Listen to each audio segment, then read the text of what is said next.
Welcome. You have made it to this quiet moment at the end of your day. As you settle in, let your thoughts slow down. Let the noise of the day fade little by little. Tonight, we are going to explore how the Norse people of Scandinavia survived their winters. For nearly half the year, their world was cold, dark, and covered in snow. Temperatures dropped far below freezing. Daylight lasted only a few hours. In this environment, staying warm through the night was essential for survival. How did families manage this? How did they sleep without freezing? Their methods were practical, developed over generations. They relied on well-designed shelters, careful use of materials, and systematic routines. There was no single trick or secret. It was a combination of many elements working together. Over the next while, we will move through one winter night in a Viking household. We will see how they prepared as darkness fell, how they maintained warmth through the night, and how they woke again in the morning.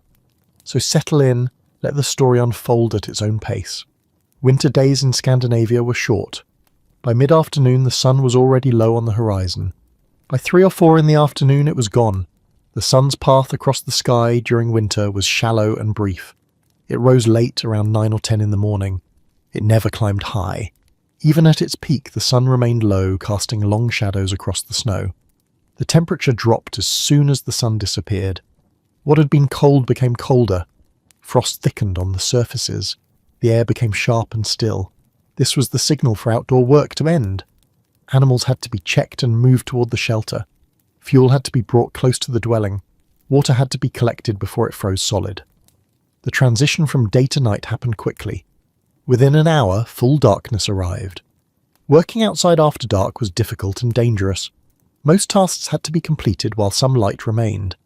People moved indoors. They brought the children inside. They closed doors and prepared for the long night. Outside, the world would be dark and frozen for the next 14 or 15 hours. The evening routine began not with the setting of the sun, but with its weakening. By the time darkness truly arrived, the household would already be sealed inside, the fire built up, the evening meal underway. The longhouse door was small and positioned low in the wall. This design reduced heat loss. When someone entered or left, less warm air escaped. The door opening was roughly 3 feet wide and perhaps 4.5 feet tall. An adult had to duck to pass through. The small size minimized air exchange each time it opened. The door itself was thick wood, providing insulation even when closed. Stepping inside meant an immediate temperature change. Outside might be 0 degrees or colder. Inside was perhaps 15 or 20 degrees warmer. The difference was noticeable right away. The interior was lit only by the central fire. The light was dim and flickering. Smoke collected near the ceiling, but the air closer to the floor was clearer. The space smelled of wood smoke, earth, and people. There was also the smell of animals from the far end of the building. These odours were constant features of the indoor environment. The floor was packed earth, covered with straw. Along both long walls, raised wooden platforms served as benches during the day and beds at night. These platforms were about 2 feet high, lifting sleepers above the coldest air. The walls were thick. From inside, it was hard to see their full depth, but they extended several feet. These were made of stacked turf blocks, earth with grass roots holding it together. This was home. This was the refuge that would shelter the family through the long, cold night. The longhouse was one large room with multiple functions. The central feature was the hearth, a long fire pit lined with stones. It ran down the middle of the floor for 15 feet or more. This central hearth was called a langeld. It was not a fireplace built into a wall, but an open pit positioned along the centre line of the building. The placement was deliberate. Heat radiated outward in all directions, reaching both side walls equally. During the day, people worked on the floor near the fire. They sat on the raised platforms along the walls. The platforms were wide enough for several people to sit comfortably. People faced inward toward the fire, working on various tasks, spinning wool, mending leather, sharpening tools. At one end of the building, a wooden partition separated the human living area from the animal quarters. This barrier was about waist high. Behind it, the family's cows, sheep, and goats spent the winter. The low partition allowed warm air from the animals to flow into the main hall while keeping the livestock contained. Storage areas were located beneath the sleeping platforms. Clay pots, leather bags, and wooden chests held food, tools, and other necessities. Everything was kept off the ground to protect it from the cold and moisture. The walls had no windows. Small vents near the roof allowed smoke to escape, but no natural light entered. The fire provided all illumination. The ceiling was not visible. Smoke filled the upper portion of the space. The roof timbers were up there somewhere, blackened by years of smoke. As the evening began, the activity in the hall shifted. People moved from daytime work to evening preparations. Work materials were put away. Tools were returned to storage. The floor area around the hearth was cleared. People adjusted their positions on the platforms, settling into more relaxed postures. Children were drawn closer to the fire and to adult supervision. Movement decreased. Voices became quieter. The focus shifted toward the fire itself and toward the evening meal. The household was consolidating. The scattered activity of the day was giving way to the gathered routine of the evening. Everyone was moving closer to the center, closer to the warmth, preparing for the long night ahead. One family member took responsibility for the fire tonight. This duty rotated, but everyone knew how to manage it. The fire had been kept at a moderate level during the day. Now it needed to be built up to provide more heat and light for the evening. The process started with examining the existing fire. The firekeeper looked at the embers, judging their heat and distribution. The coals glowed red in some areas, grey ash covering others. Understanding the fire's current state determined what action to take next. The main fuel was peat. This had been cut from bogs during summer and dried. Peat burns slowly and produces steady heat. It creates less smoke than wood when properly dried. Peat was cut in rectangular blocks during summer months. The cutting was done in established bog areas where peat had formed over centuries. Each block was roughly the size of a brick. After cutting, the blocks were stacked in open formations to allow air circulation. They dried for weeks in the sun and wind. Properly dried peat was dark brown, almost black. It felt light for its size. When broken, it showed a fibrous texture, compressed plant material that had partially decomposed over centuries in the waterlogged bog environment. Wet or poorly dried peat would not burn efficiently. It would smoulder and create excessive smoke. The burning characteristics of peat made it ideal for the Viking longhouse. It ignited at relatively low temperatures if dry. Once burning, it produced intense heat with minimal flame. The combustion was steady and predictable. A piece of peat the size of a fist could burn for an hour or more, releasing heat continuously. The smoke from peat was different from wood smoke. It had a distinctive earthy smell. The smoke was also less visible than wood smoke when the peat burned efficiently. This meant less smoke accumulation in the living space, though some was always present. Small pieces went on first, placed carefully to allow air circulation. The embers heated the new fuel. Small flames appeared and grew. The firekeeper selected pieces about the size of a clenched fist. These were placed directly on the glowing embers, not in a pile, but arranged with gaps between them. Air needed to flow through and around the fuel. Without air, combustion would be smothered. The positioning mattered. Pieces placed too close together restricted airflow. Pieces placed too far apart meant the heat was not concentrated enough to maintain good combustion. Experience taught the right spacing. As the embers heated the newly added peat, changes became visible. The peat darkened where it contacted the coals. Wisps of smoke appeared. Then small flames emerged. Not large leaping flames, but smaller, steadier flames that grew gradually. More peat was added piece by piece. The firekeeper worked methodically. Adding too much at once would smother the fire.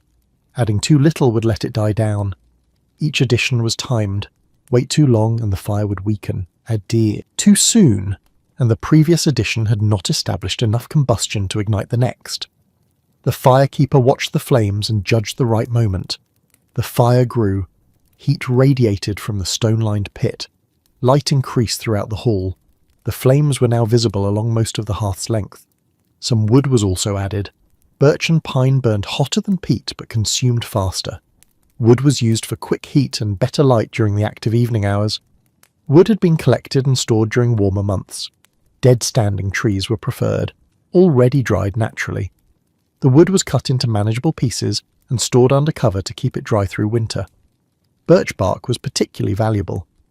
The bark contained oils that made it burn readily even when damp. A piece of birch bark could be used to help establish flames when building up a low fire. The wood itself burned with a bright flame and pleasant smell. Pine contained resin that burned hot and bright. It created more smoke than birch but produced excellent light. Pine was often saved for evening hours when maximum illumination was desired. The wood pieces added now were about the length of a forearm and as thick as a wrist. These were placed on the established peat fire. The wood caught quickly from the heat beneath. Flames grew larger and brighter. The light in the hall increased noticeably. The firekeeper used a long wooden pole to adjust the smoke flaps in the roof. These flaps controlled how smoke escaped and how air entered.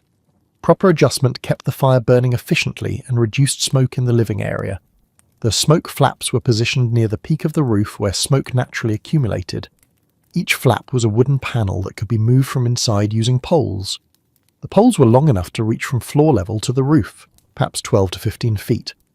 The flaps could be opened wider or closed more. Opening them increased the draft, drawing more air into the building and pulling smoke out faster. Closing them partially retained more heat but reduced smoke evacuation. Wind direction affected how the flaps should be positioned. Wind blowing across the roof created a venturi effect. Faster moving air over the opening created lower pressure that helped draw smoke out. But if the wind blew directly into an opening, it could push smoke back down into the living space. The firekeeper had to understand the relationship between wind and draft. Tonight, with little wind, the flaps were positioned to create a steady moderate draw. The openings were perhaps halfway open, enough to evacuate smoke but not so much that excessive heat was lost. In strong winds, the flaps might need frequent adjustment as the wind direction changes. On very cold nights with no wind, the flaps might be nearly closed to retain maximum heat, accepting higher smoke levels as a trade-off for warmth. The firekeeper could judge proper adjustment by watching the smoke. If smoke accumulated rapidly in the living space, more draft was needed. If the fire burned too vigorously and consumed fuel rapidly, less draft was appropriate. The fire responded. It burned more vigorously. The flames danced and jumped. Heat filled the space around the hearth, pushing back the cold that pressed against the thick walls. The temperature near the fire increased noticeably within minutes. Someone sitting 6 feet from the hearth could feel the difference. The radiant heat reached farther into the hall. The light transformed the space. Where the hall had been dim with only low fire glow, it was now illuminated enough for detailed work. Shadows still moved with the flames, but people could see clearly to do their evening tasks. This fire would burn all night. It would be carefully tended, fed at intervals, never allowed to die. It was the heart of the home, the source of all warmth and light through the long darkness. The responsibility was significant. A fire allowed to go out completely was difficult to rekindle. Fire-starting methods existed, striking steel against flint to create sparks, or using a fire bow to create friction heat. But these were time-consuming and not certain to succeed, especially in cold conditions. Maintaining continuous fire through winter was standard practice. The fire that burned tonight had likely been burning since autumn. It would continue until spring. Each day's fire was built from the previous night's embers. The chain was unbroken. This continuity represented security. As long as the fire burned, the household had heat and light. The fire's continuation was life's continuation. At the far end of the longhouse behind the partition, the family's animals occupied their space. 3 cows, 6 sheep, and several goats lived here through the winter. They had been brought inside in autumn, when outdoor conditions became too harsh. The first severe frosts made outdoor survival difficult for livestock. Once inside, they would remain until spring returned, and temperatures became mild enough for grazing again. The decision to bring animals inside was made carefully. Timing mattered. Too early, and the animals would consume winter feed supplies unnecessarily. Too late, and they risked exposure to the dangerous cold. Experience taught families to watch for specific signs: persistent ground frost, ice forming on water sources, and the first heavy snowfall. The animals themselves seemed to understand the routine. After the first winter or two, cattle recognized when they were being moved to indoor quarters. They accepted the transition without resistance. Sheep and goats, more skittish by nature, still required some coaxing but eventually settled. Evening meant feeding time. Someone brought dried hay and scattered it in the feeding areas. The animals moved to eat. This was typically a task assigned to one of the children or younger household members. A bundle of hay was retrieved from storage, either from within the byre itself or from the storage areas beneath the sleeping platforms. The hay had been cut during the summer, dried thoroughly, and stored for winter use. The feeding troughs were simple wooden structures along the walls of the byre. The hay was distributed among them so the animals did not have to compete excessively. Cattle, being larger and more dominant, would push sheep aside if all the feed were in one location. Spreading it out reduced conflict. The animals responded immediately to feeding. They moved from resting positions to the troughs. The sounds increased, the tearing of hay, the rhythmic chewing, the occasional low call from a cow or bleat from a sheep. Feeding time was active time in the byre. Each cow generated significant heat. A large animal's metabolism produces thermal energy constantly. A mature cow weighing 1,000 pounds generates roughly as much heat as a small space heater, about 1/500 watts of thermal output.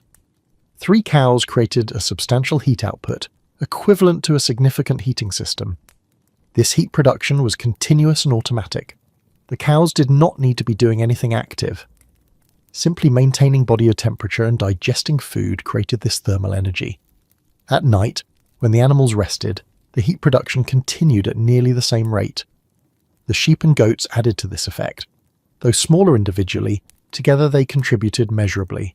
A sheep generates perhaps 300 watts of heat. 6 sheep meant another 800 watts. Several goats added more. The combined animal heat raised the temperature of the entire building by several degrees, perhaps 3 to 5 degrees, depending on outside temperature and building size. This temperature increase was significant. In a building that might otherwise be at 15 degrees, the animal contribution brought it to 18 or 20 degrees. That difference affected comfort levels and reduced the burden on the central fire. The heat was not concentrated in the byre. The low partition allowed warm air to flow freely into the main hall. Warm air rises, and the air warmed by the animals naturally moved upward and over the barrier. This created a gentle circulation pattern that distributed the heat throughout the building. This arrangement served multiple purposes. The animals survived the winter, protected from conditions that would have killed them outdoors. The family gained a reliable supplemental heat source that required only feeding to maintain. The animals also provided fresh milk throughout the cold months. Milk production continued through winter, though at reduced levels compared to summer. The cows, if they had calved at the right time of year, would still be producing milk. This provided fresh dairy, a valuable source of fat and protein during months of days when other fresh foods were unavailable. The milk was used immediately or processed into butter and cheese. Even small amounts of milk were valuable. A cup of milk added to porridge made it more nutritious and filling. Butter-enriched bread and other foods. The ongoing milk production made keeping cattle indoors worthwhile beyond just the heat they provided. The sounds from the byre were part of the household background. Cattle breathing, sheep occasionally bleating, animals shifting position. These were familiar, constant sounds. The breathing of large animals is audible. 3 cows produce a steady sound of inhalation and exhalation. At night, when the household was quiet, this breathing could be clearly heard. It was not disturbing, it was familiar, even comforting. The sounds confirmed that the animals were alive and well. Occasionally, an animal would vocalize. A cow might low softly, a sheep might bleat, particularly if jostled by another animal at the feeding trough. Goats made their characteristic sounds. These noises punctuated the background hum of animal presence. Movement sounds were also constant. Animals shifted their weight from one leg to another. They lay down and stood up. Hooves scraped against the packed earth floor. Hay rustled as they pulled it from the troughs. The byre was a zone of continuous low-level activity.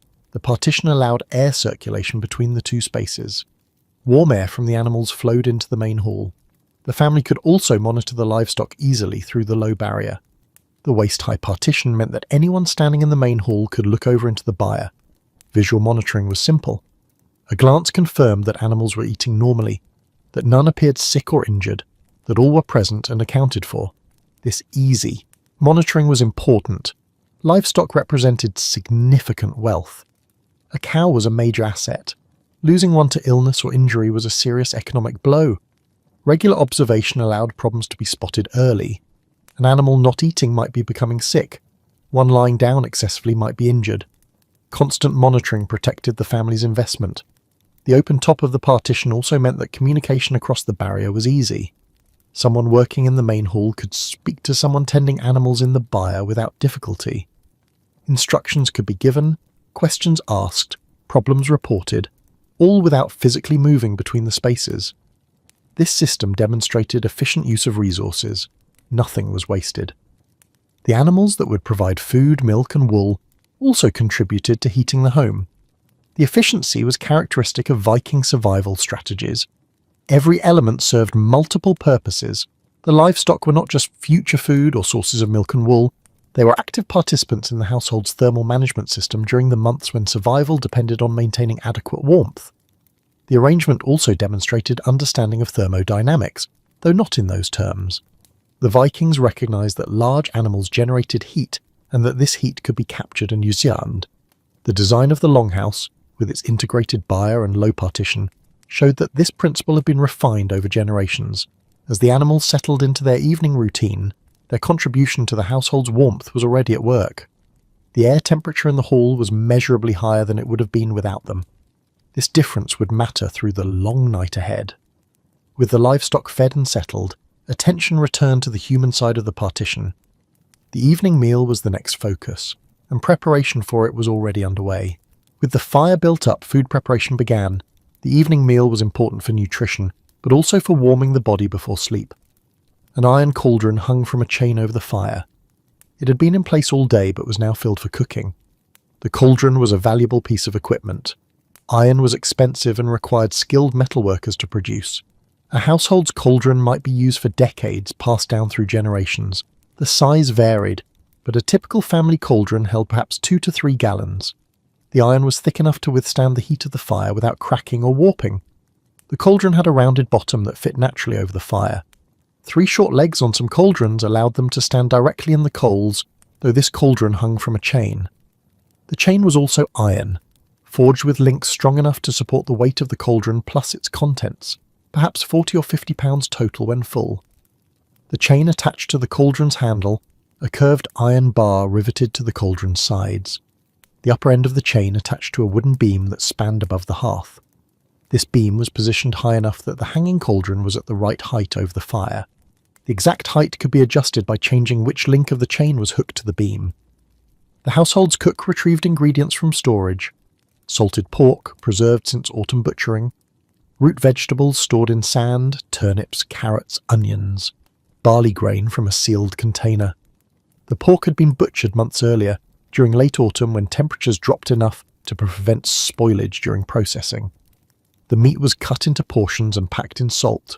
The salt drew moisture from the meat and created an environment where bacteria could not grow. This preserved meat was hard and very salty. It needed soaking before cooking to remove excess salt and rehydrate the flesh. If used immediately, it would make the stew inedible. Some households prepare by soaking the meat earlier in the day. Others use less salted pieces that could go directly into the pot. The root vegetables had been harvested before the first hard frost. They were stored in boxes filled with sand, which kept them cool and moist without allowing them to rot. The sand prevented vegetables from touching each other, which reduced rot spread if one vegetable did spoil. Turnips were hardy and stored well. They provided bulk and some nutrition. Carrots were less common but valuable for their sweetness. Onions added flavour and also stored well if kept dry. The barley was from the household's grain harvest. After threshing to separate grain from stalks, the barley had been stored in leather bags sealed against moisture and pests. Barley was versatile. It could be ground into flour, used whole in stews, or made into porridge. Water went into the cauldron first, then the ingredients were added. Meat first, as it took the longest to soften. Vegetables next, cut into chunks. Finally, grain, which would thicken the stew. The water came from whatever source remained accessible. In early winter, this might be a stream or spring. Later in winter, when most water sources froze, the snow would be melted. The cauldron was filled about 2/3 full, enough for cooking but leaving room for ingredients and to prevent boiling over. The salted pork went in first. The pieces were cut into the chunks roughly 2 inches across. They sank to the bottom of the cold water. As the water heated, the meat would gradually soften and flavour the liquid. The vegetables were prepared on the floor near the fire. A wooden board served as a cutting surface. A sharp knife cut the turnips, carrots and onions into chunks. The pieces needed to be large enough not to disintegrate during long cooking, but small enough to cook through. The chunks went into the cauldron. They floated at first, then gradually sank as they absorbed water.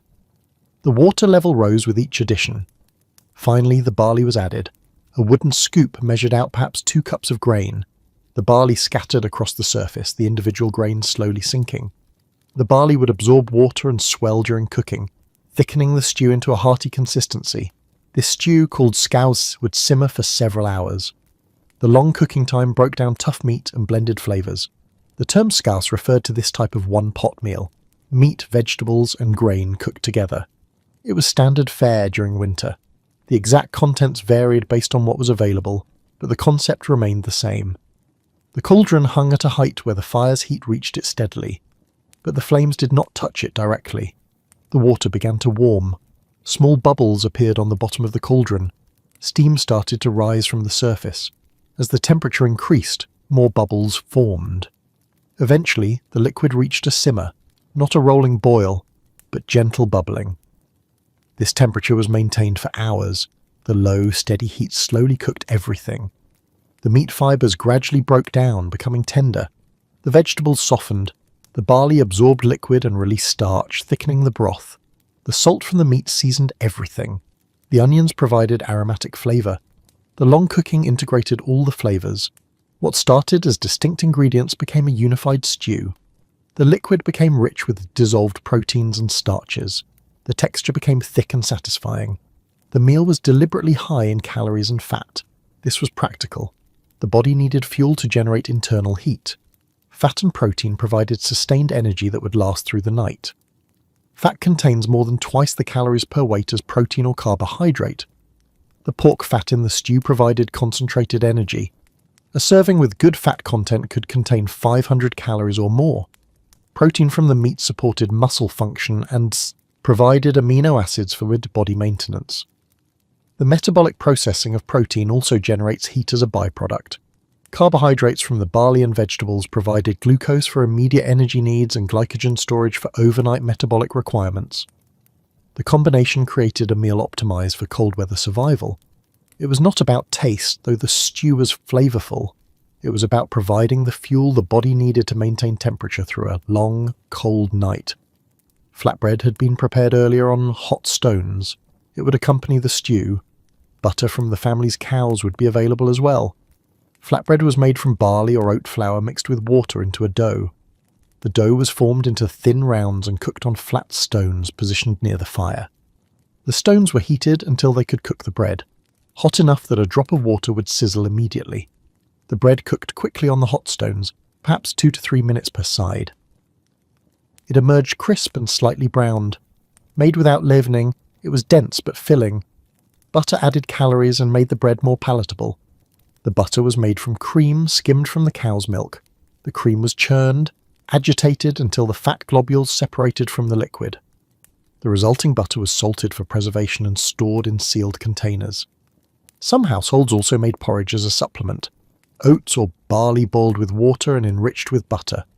This provided additional calories for those who wanted more food. Porridge was simple to make. Grain was added to boiling water and stirred as it cooked. The grain absorbed water and swelled. After perhaps 20 minutes of cooking, the porridge was thick and ready to eat. Butter stirred in while hot added richness. A bit of honey, if available, provided sweetness. The cooking process added heat and moisture to the air. Steam rose from the cauldron. The smell of cooking food filled the hall. The steam carried heat energy into the air. While most heat energy stayed in the liquid being cooked, the escaping steam warmed the surrounding air noticeably. Someone standing near the cooking pot would feel this warmth distinctly. The moisture from the steam increased the humidity in the hall. The air in winter was typically dry, especially indoors where cold air held little moisture. The cooking steam helped moderate this dryness, making breathing more comfortable. The smell of the cooking stew was powerful and pervasive. It dominated all other odours in the hall. The scent of meat, onions, and grain cooking together created an aroma that signalled food, warmth, and security.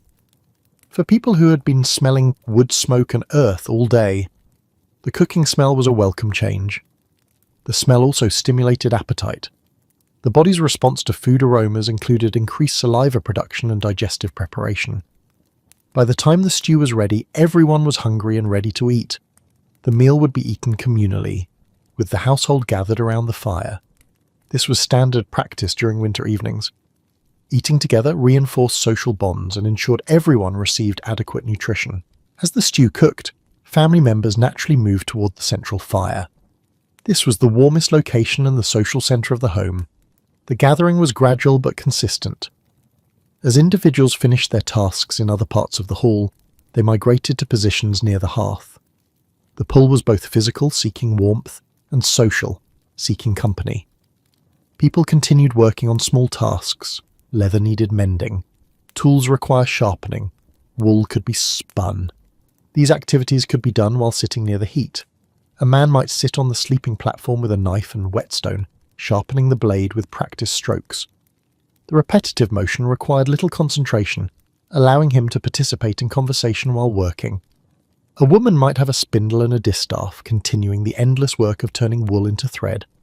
The spinning could continue almost automatically once the technique was mastered. Her hands worked, while her attention was free for social interaction. Older children helped with various tasks. A boy might be smoothing a wooden handle with a piece of rough stone, braiding away splinters and irregularities. A girl might be carding wool, combing it with toothed tools to align the fibres for spinning. These activities kept hands busy but did not prevent conversation. The work was familiar enough that it required little focused attention. Children sat on the floor near the fire, playing quiet games or listening to adult conversation. They stayed close to the warmth. Young children had limited tolerance for cold. Their smaller body mass meant they lost heat faster relative to heat production. Keeping them near the fire was necessary for their comfort and safety. The games played were quiet and contained. Loud running games were impossible in the confined space and would disturb the household. Instead, children played with simple toys, carved wooden figures, small stones used as game pieces, or pieces of string for making patterns.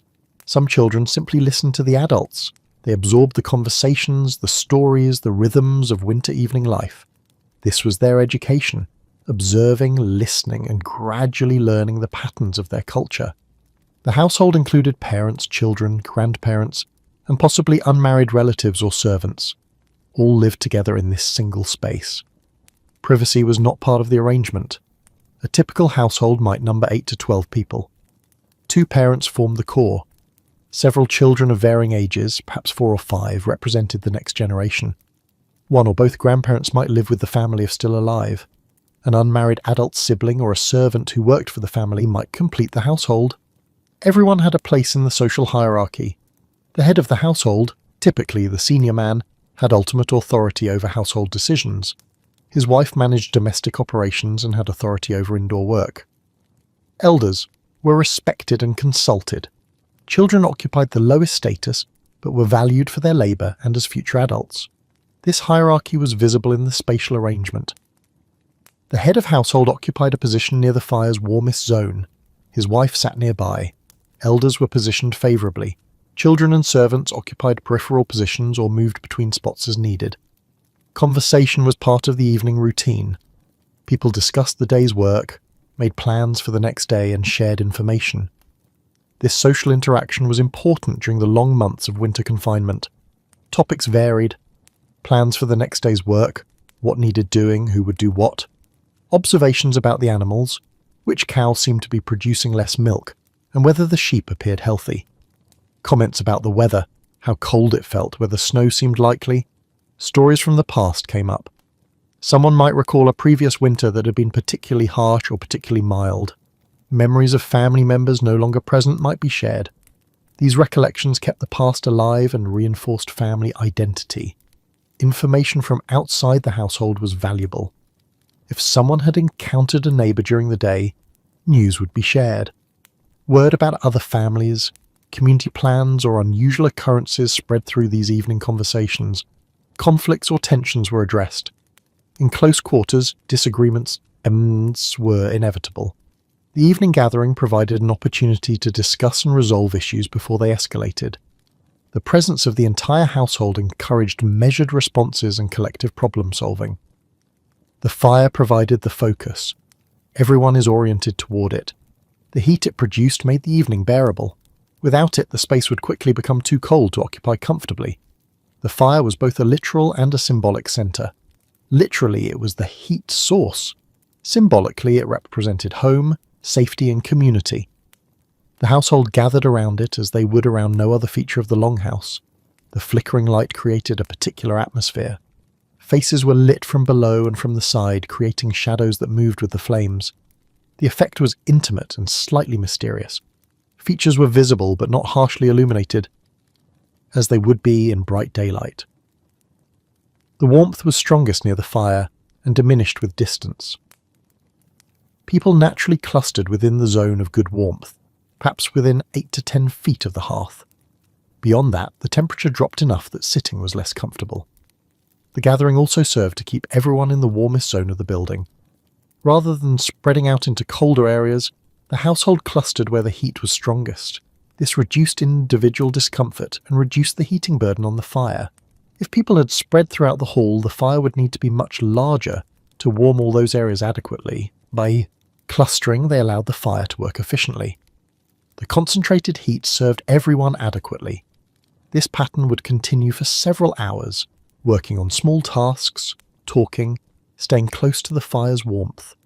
The household existed as a unit, sharing space and warmth and time. When the stew was ready, the household ate together.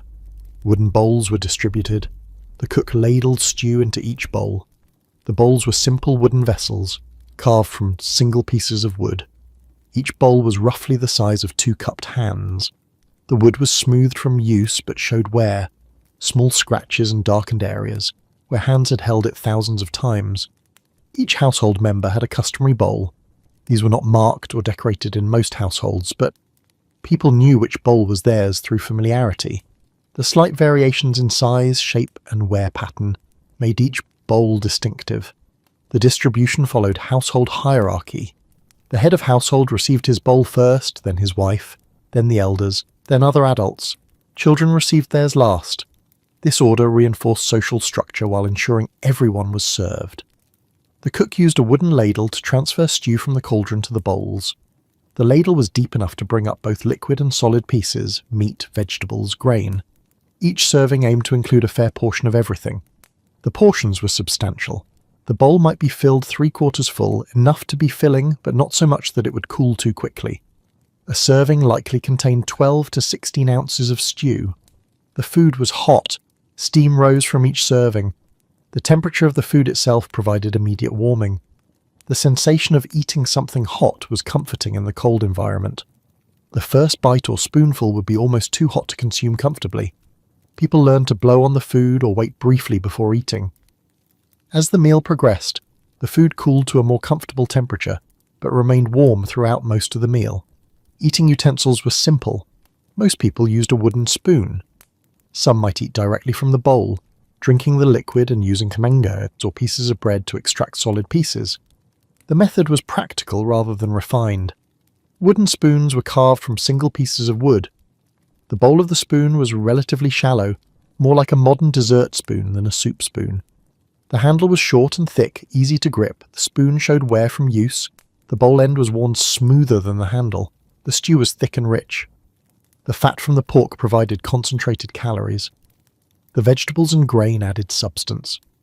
This was hearty food designed for survival, not refined taste. The texture was substantial. The meat had cooked long enough to be tender, but still provided resistance when chewed. The vegetables were soft but not dissolved. The barley had swelled and thickened the liquid into something between soup and porridge. The flavour was simple but satisfying. The salt from the preserved pork seasoned everything. The onions provided savoury depth. The barley added a mild, slightly nutty flavour. The overall taste was hearty and filling rather than complex or delicate. The fat content was noticeable. Small globules of melted pork fat floated on the surface and coated the mouth when eating. This fattiness was desirable. It provided the calorie density needed for cold weather survival. A thin, lean stew would not have sustained people adequately. Flatbread was torn and used to soak up the stew. Butter was spread on extra bread. The meal was filling and warming. The flatbread served multiple purposes. It could be used as a utensil. Torn pieces picked up solid food from the bowl. It soaked up liquid at the bottom of the bowl, ensuring nothing was wasted. It provided additional calories and bulk. The bread had a dense texture and a slightly nutty flavour from the barley or oat flour. It was somewhat chewy, requiring good teeth to eat. Dipped in the stew, it softened and absorbed flavours. Butter on bread added significant calories, perhaps 50 calories per small pat of butter. For people needing maximum calorie intake, butter-duttered bread was an efficient way to consume fat. The butter also made the bread more palatable and easier to swallow. Some people might have a second serving if the stew remained in the pot. Growing children and adults who had done heavy physical work would eat more. Smaller children and elders might not finish their first serving. Eating generates heat through digestion. The metabolic process of breaking down food, especially fatty food, produces thermal energy. This internal heat generation would continue for hours after the meal. The thermic effect of food is real and measurable. The body expends energy breaking down food molecules and absorbing nutrients. For fat, about 5 to 15% of the calories consumed are burned in the digestive process itself. For protein, the percentage is higher, 20 to 30%. This means that eating 500 calories of fatty, protein-rich stew resulted in immediate heat production of perhaps 50 to 100 calories. This heat warmed the body from within, supplementing the external heat from the fire. The timing of the evening meal was strategic. Eaten several hours before sleep, the digestive heat production peaked during the early part of the night, exactly when it was most needed. As people settled to sleep and the fire was banked lower, their bodies were warm from both the meal and the peak of the evening fire. The filling sensation from eating also contributed to comfort. A full stomach created a sense of satisfaction and contentment.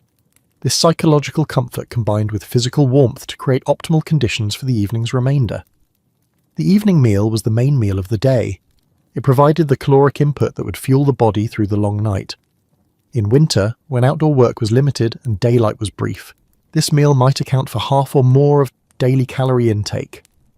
Daily calorie needs in cold weather are higher than in moderate temperatures. The body burns calories maintaining core temperature. Physical work requires energy. Growth in children demands calories. A household member might need 2,500 to 3,500 calories per day, depending on age, size, and activity level. The evening stew with bread and butter could easily provide 800 to 200 calories per person. Combined with morning and midday meals, perhaps porridge and bread, total intake reached adequate levels. The diet was not varied or elaborate, but it provided sufficient energy for survival. After eating, wooden bowls were set aside. Some water might be drunk, but beverages were minimal. The focus was on the solid, calorie-dense food. Water was consumed as needed, but was not a major part of the meal. The stew itself was liquid enough to provide some hydration. Excessive drinking was avoided. Water took up stomach space better used for calorie-dense food. If water was drunk, it was at room temperature, which meant cold. Heating water for drinking was possible, but the fuel used could have been better spent on cooking or heating the living space. People tolerated cold water as normal. The bowls were stacked or placed in a designated area. They would be cleaned later, perhaps the next morning when someone could take them outside briefly or use snow to scrub them. For now, they were simply set aside. The meal brought the household together in a shared activity. Everyone ate at the same time in the same space. This reinforced social bonds and provided a sense of community. Communal eating was standard practice. There was no concept of individuals eating at different times or in different locations. The household ate as a unit. This ensured everyone received adequate nutrition and that no one was overlooked or forgotten. The shared meal was also a time when the household was most completely gathered and focused on a common activity. Work might scatter people to different tasks, but during the meal, everyone was present and engaged in the same act, consuming the food that sustained them all. With the meal finished, the evening routine would continue. There were still hours before sleep. The fire would be maintained. Activities would continue near the hearth. But an important milestone had been reached. The household was fed and warm, positioned to survive another night. After the evening meal, the household continued with various tasks. These activities kept people occupied during the long dark hours and made productive use of time. Women worked on textile production.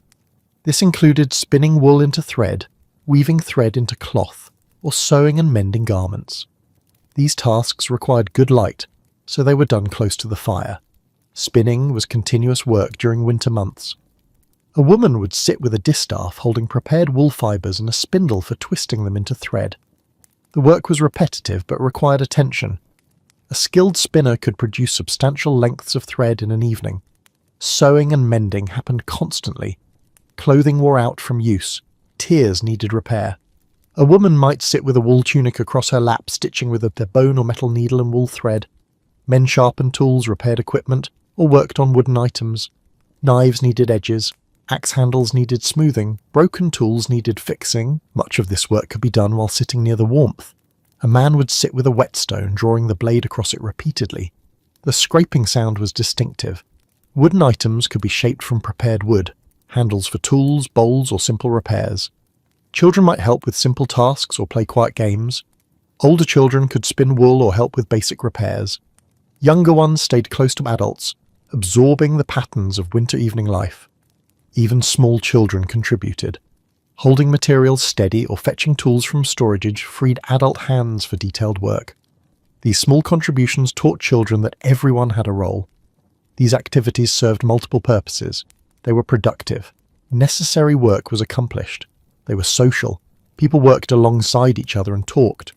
They kept the household together in the warmest part of the building. The work rhythm was steady but not rushed. There was no time pressure. The darkness outside would last for many hours. Tasks were paced to fill the evening without exhausting people before sleep. Periodically, someone would add fuel to the fire. This happened at regular intervals, part of the background rhythm of the evening. The fire was never allowed to burn too low. The hours passed in this pattern, working, talking, tending the fire, staying warm. Eventually, as the evening progressed, thoughts would turn towards sleep. As the evening wore on, work activities gradually decreased. This was the time for oral tradition, the telling of stories that preserved history, culture, and practical knowledge. Elders held most of the stories. They had heard them from previous generations and had memorized them through years of repetition. Now they passed them on. An elder might be a grandfather in his 60s or 70s, old by Viking age standards, when average life expectancy was perhaps 40 to 50 years. Someone who had survived to an advanced age carried decades of accumulated knowledge and experience. These elders had learned stories in their own youth, sitting by fires just like this one, listening to their grandparents. They had heard the same stories dozens or hundreds of times over the years. Through this repetition, the stories became fixed in memory, word for word in some cases, or at least with consistent structure and key details. Now, in their own old age, the elders held the responsibility of transmission. They were the living libraries of their culture. What they knew and could remember was all that would survive them. If they failed to pass stories on, that knowledge would die with them. The storytelling typically began naturally. Someone might ask a question that prompts a relevant story, or an elder might simply announce that a particular tale should be told tonight. The household settled to listen.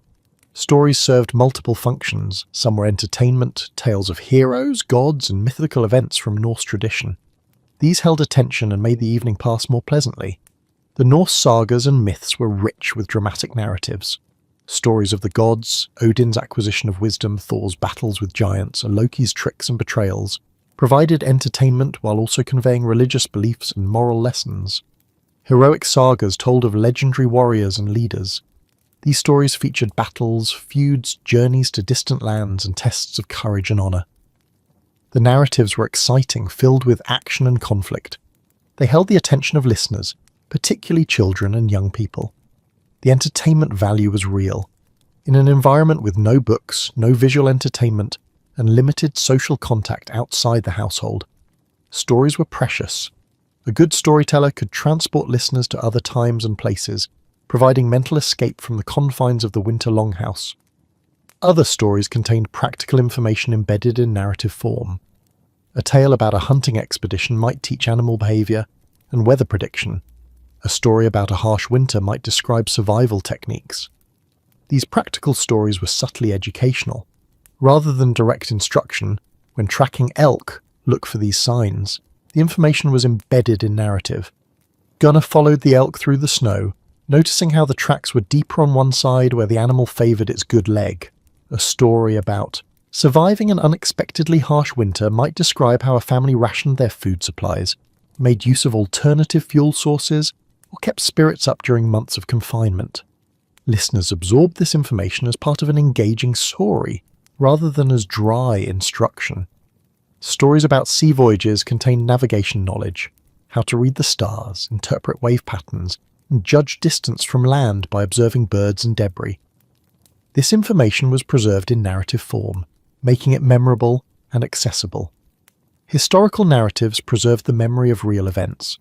Migrations, battles, important leaders, and significant changes were remembered through these oral accounts.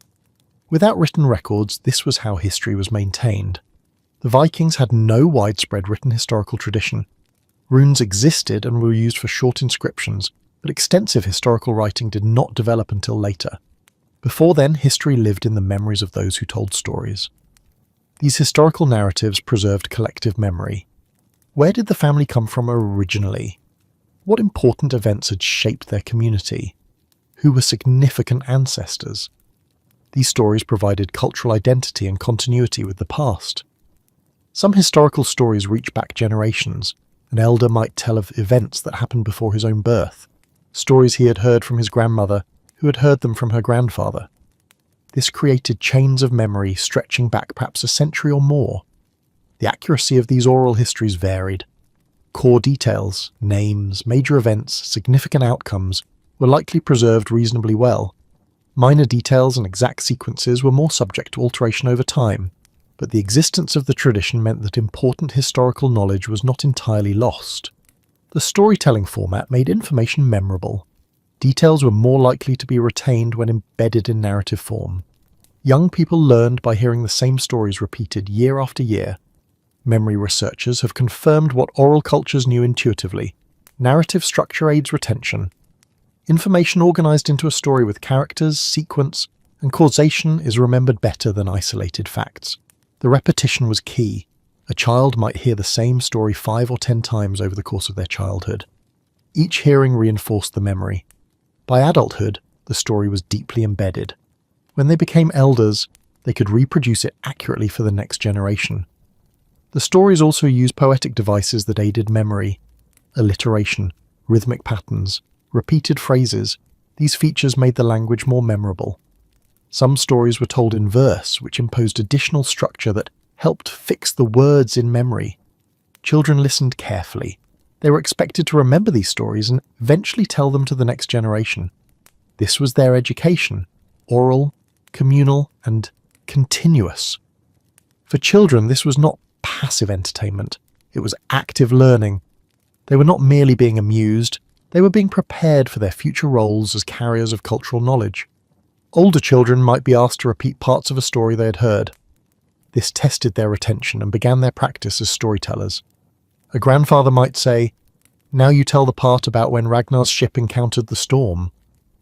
The child would attempt to reproduce that section, while the elder listened and corrected errors. This practice was essential training. By adolescence, a young person should be able to retell several complete stories from memory. By adulthood, they should have mastered dozens. By old age, they would be the keepers of a vast oral library. The learning was incremental and natural. Children first absorbed stories through repeated listening. Then they began practicing portions. Eventually, they could reproduce entire narratives. The process took years but required no formal schooling, just participation in these winter evening gatherings. The rhythm of storytelling fit well with the evening setting. A voice speaking steadily, the crackling fire, the darkness outside, all created an atmosphere conducive to focused listening. The storyteller typically sat in a prominent position, perhaps on the sleeping platform near the fire where they could be seen and heard clearly. The firelight illuminated their face from below, creating dramatic shadows that added to the atmosphere. The voice was the primary tool. Volume and pacing were adjusted to maintain engagement. Exciting passages might be delivered more rapidly with higher intensity. Sad or solemn passages might slow down with lower, more measured tones. The variation kept listeners engaged. Some storytellers added gestures, hands miming the swing of a sword, arms spread to indicate vastness, facial expressions showing fear or joy. These physical elements enhanced the narrative and helped listeners visualize scenes. The crackling of the fire provided a background rhythm. The sounds were irregular but constant. Small pops as pockets of moisture in the fuel vaporized, soft hisses as gases escaped, occasional louder snaps as pieces shifted in the hearth. These sounds punctuated the storyteller's voice without overwhelming it. The darkness outside was absolute. There were no streetlights, no neighbouring windows, no ambient light of any kind. The world beyond the walls might as well not have existed. This isolation focused attention inward, on the voice and the fire and the gathered household. The combination created an almost hypnotic atmosphere. Listeners could lose themselves in the narrative, their minds engaged with the story while their bodies remained warm and still by the fire. Stories could continue for a long time. A full saga might take an hour or more to tell. This helped pass the long winter evenings when outdoor activity was impossible. The longer, narratives were told in installments sometimes. A particularly complex saga might be begun one evening and continued on subsequent nights. This created anticipation. People looked forward to hearing what happened next. The length was also practical. Evening hours stretched ahead with little to fill them. A long story provided entertainment and education for a substantial portion of that time. The household could settle in and let the narrative carry them through the cold darkness. Some stories were told annually, particular tales associated with certain times of year or occasions. Yule, the midwinter festival, had its own stories. Other seasonal markers had associated narratives. This created a ritual quality to the storytelling tradition. The annual repetition meant people knew what was coming. They had heard these stories every year for their entire lives. But this familiarity was comforting rather than boring. The stories were like old friends welcomed back each year. Children grew up with the seasonal stories marking time.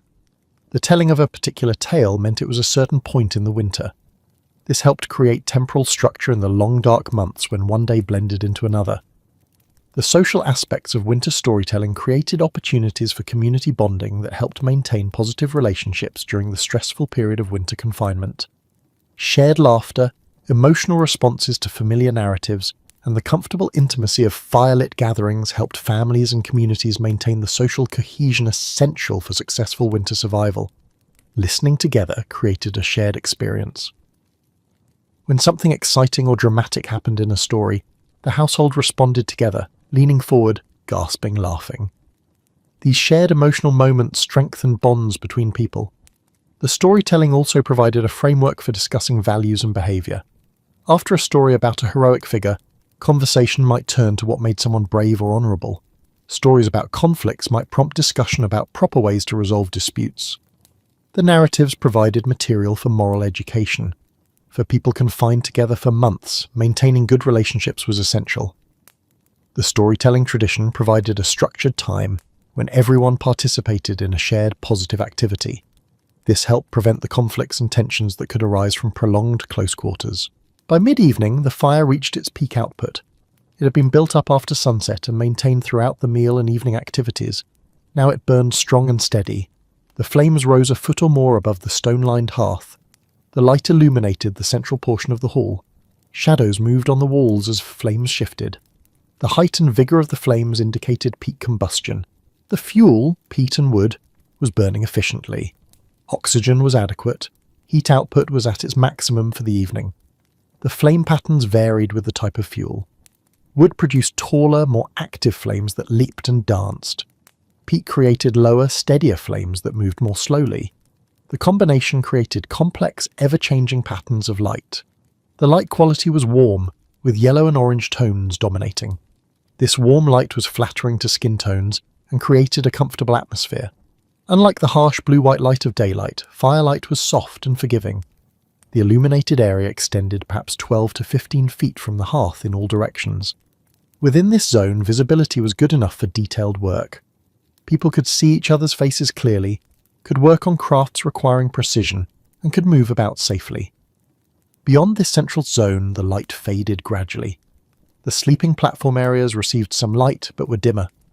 The corners of the hall, the storage areas beneath platforms, the byre at the far end, these were in deep shadow or nearly complete darkness. Heat radiated in all directions from the fire. The air directly around the hearth was warm, perhaps even uncomfortably so if sitting too close. This warmth extended outward in gradually decreasing intensity. The temperature at the hearth's edge might reach 70 or 80 degrees, genuinely warm by any standard. At 6 feet away, it might be 60 degrees. At 10 feet, perhaps 50 degrees. At the walls, closer to 40 degrees. This temperature gradient meant that people could position themselves according to their needs. Someone cold could move closer. Someone who became too warm could shift back. The flexibility allowed individual comfort within the communal space. The raised sleeping platforms along the walls received heat from the fire. They were positioned to benefit from radial heat distribution. At this point in the evening, with the fire at full strength, even the sleeping areas were reasonably warm. The platforms, being elevated, were in a slightly warmer air layer than the floor. The radiant heat from the fire reached them directly, without being blocked by furniture or obstacles. The result was that the sleeping surfaces were probably around 50 degrees, cold by modern standards but survivable with adequate bedding. The edge of the platforms nearest the fire was warmer than the edge against the wall. This created another temperature gradient across the width of the platform. People sleeping later would position themselves according to this gradient, with those needing more warmth closer to the fireside. The upper reaches of the hall remained filled with smoke. This was normal. The smoke carried heat upward before escaping through the roof vents. This rising heat helped warm the entire volume of air in the building. The smoke layer acted as a thermal barrier of sorts. The hot smoke near the ceiling reduced heat loss through the roof. While smoke certainly escaped through the vents, the layer itself held heat that would otherwise have been lost immediately to the outside air. The temperature in the smoke layer was significantly higher than at floor level, perhaps 70 or 80 degrees compared to 50 degrees lower down. This hot upper zone was uninhabitable, but its existence contributed to the overall thermal environment. The fire's light allowed continued activity. People could see well enough to work on detailed tasks. The quality of light was not like daylight. It flickered and created moving shadows, but it was adequate for the needs of evening work.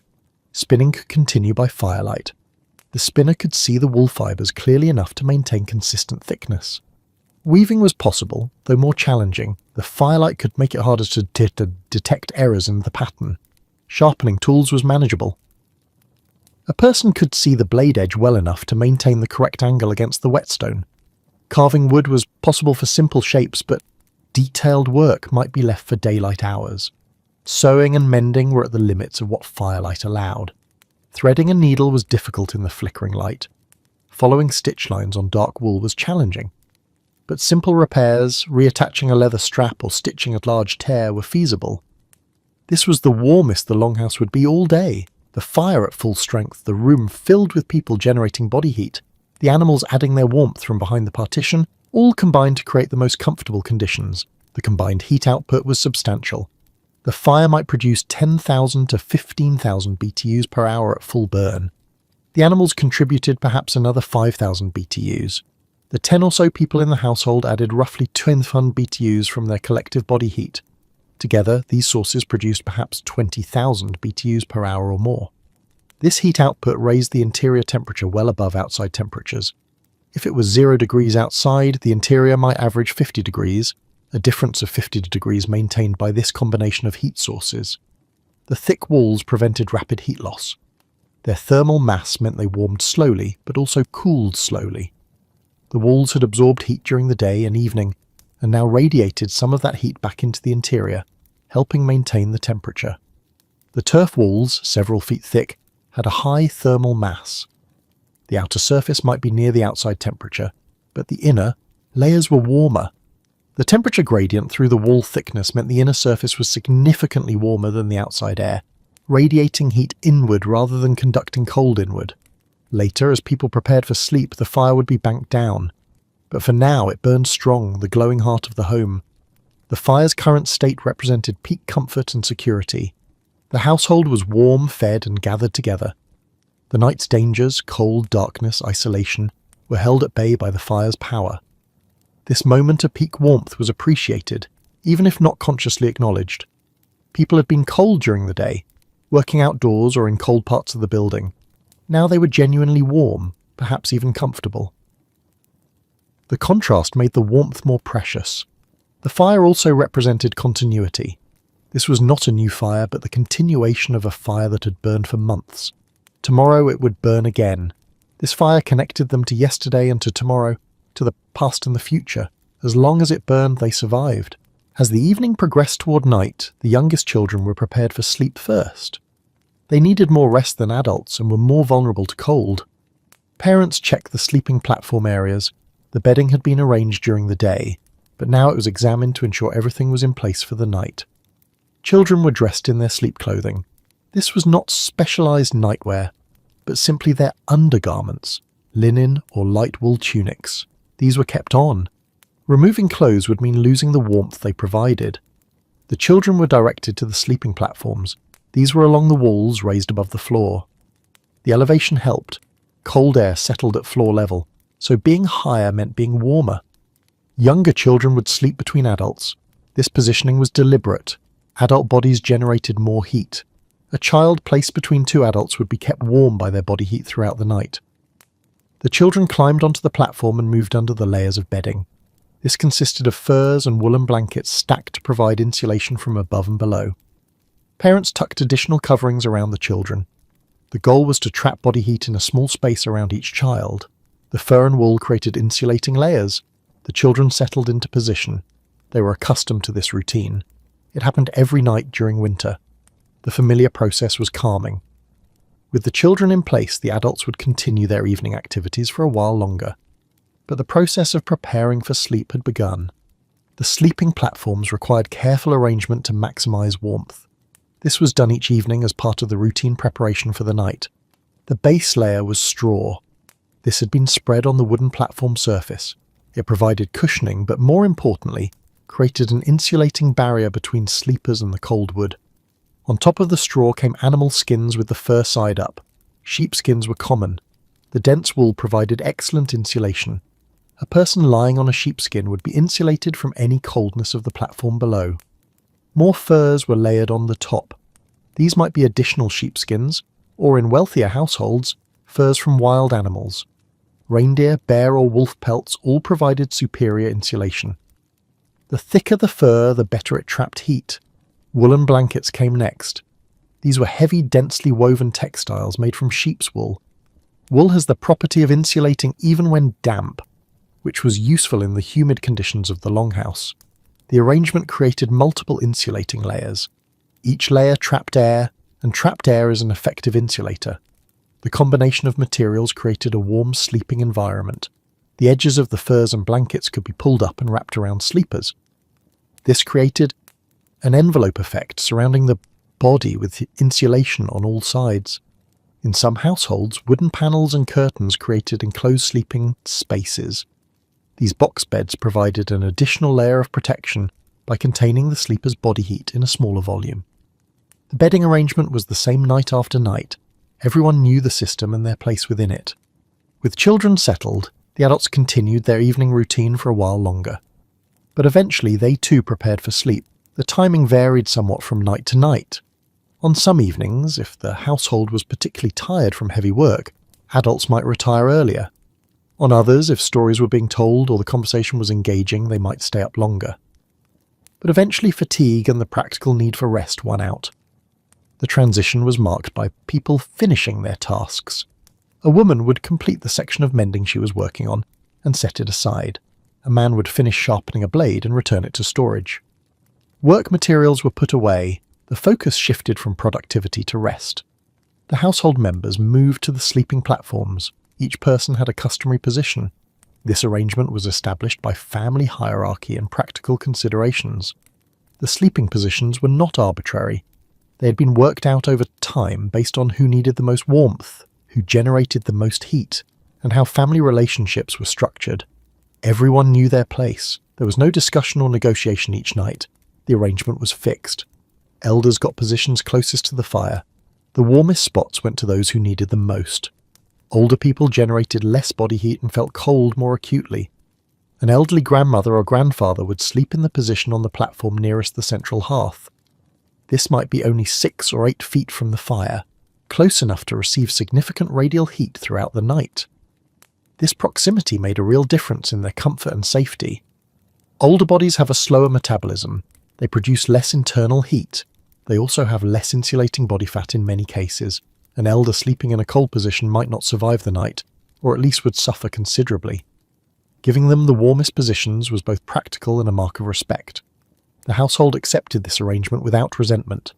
The elders had earned these positions through age and through their contributions over a lifetime. They also held valuable knowledge.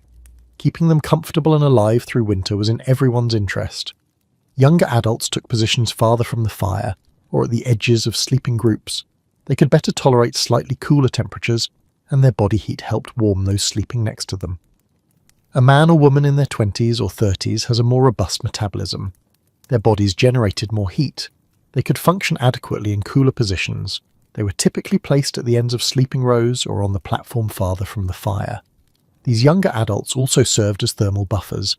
Positioned at the edges of the sleeping arrangement, they lost more heat to the cold air beyond the bedding. But their higher heat production compensated for this loss. They essentially protected the more vulnerable sleepers in the middle positions. Parents typically slept near their children. A mother might sleep next to the younger children she had settled earlier. A father might be positioned nearby. This allowed for nighttime care if a child needed attention, if they woke frightened, or needed to relieve themselves, or had some other need. The entire household slept on the same two platforms. One ran along each side wall. People lay side by side close together. This arrangement maximized shared body heat. The two platforms might hold 8 to 12 people total, depending on household size. If one platform had 5 people and the other had 4, the arrangement was still communal. Everyone was in the same room within hearing distance, sharing the same thermal environment. People lay in rows, parallel to the length of the platform. Heads might all face the same direction, alternating if space was tight. Bodies were arranged efficiently to make use of available space. There was no wasted room. The closeness was total. Shoulders touched. Backs pressed against chests when people lie on their sides. Legs overlapped. The degree of physical contact was far beyond what modern people would consider normal or comfortable, but it was necessary. Physical contact was inevitable and intentional. When bodies touch, they share heat. A person lying between two others loses less heat to the environment than someone sleeping alone. The physics of the heat loss explains this arrangement. The human body radiates heat in all directions. A person sleeping alone loses heat from the front, back, both sides, top and bottom. The only protection is whatever insulation they have, bedding above and below. A person sleeping between two others still loses heat from top and bottom, but the sides are now warmed by adjacent bodies rather than losing heat. The surface area exposed to cold is reduced. The overall heat loss rate drops significantly. This principle is most protective for the most vulnerable. Children between two adults are kept very warm. Elders between two younger adults maintain better body temperature. The arrangement is strategic, not random. This communal sleeping arrangement was standard. There was no concept of separate bedrooms or private sleeping spaces. The household slept as a unit. The idea of sleeping alone would have seemed strange and impractical. Why would someone choose to be cold when they could be warm? Why would they isolate themselves when community and shared warmth were available? Privacy as a value did not extend to sleeping arrangements. Privacy might exist for other activities, private conversations held outside, private moments taken alone during the day, but not for sleep. Sleep was communal by necessity and by cultural practice. Married couples slept in the household, not in separate spaces. Intimacy happened within this context, managed discreetly. The darkness, the coverings, and the tacit understanding that everyone ignored such moments allowed for private acts within a communal space. People settled into their positions. They lay down on the prepared bedding. The furs and blankets were arranged over them. Each person adjusted the coverings to their needs. The process of lying down was careful. The bedding layers were already in place from earlier preparation. People had to position themselves without disturbing the arrangement too much. They slid under the top layers of furs and blankets, settling onto the sheepskins and lower furs beneath. Once horizontal, each person adjusted their personal covering. Someone who felt cold might pull more fur over their shoulders. Someone who felt adequately warm might leave arms outside the covering. The individual variations were minor, but important for personal comfort. The furs and blankets were heavy. The weight was noticeable and actually beneficial. The pressure helped hold in body heat. The covering pressed down on the body, eliminating air gaps where warmth could escape. Movement after settling was minimal. Shifting position required negotiating with adjacent sleepers. There was no room to move freely without disturbing others. Most people found a comfortable position and stayed in it for extended periods. The positioning of the sleeping arrangement took advantage of every source of warmth. The fire in the center provided radial heat. The The animals behind the partition added warmth from one end. The shared body heat of the household created warmth within the bedding layers. The system was comprehensive. The fire had been carefully banked to provide steady heat through the night. Its radiant warmth reached the sleeping platforms, maintaining the ambient air temperature above freezing. The livestock continued generating heat at the far end of the building. This warmth flowed over the partition and contributed to the overall thermal environment. The byre end of the longhouse was typically several degrees warmer than it would have been without animals.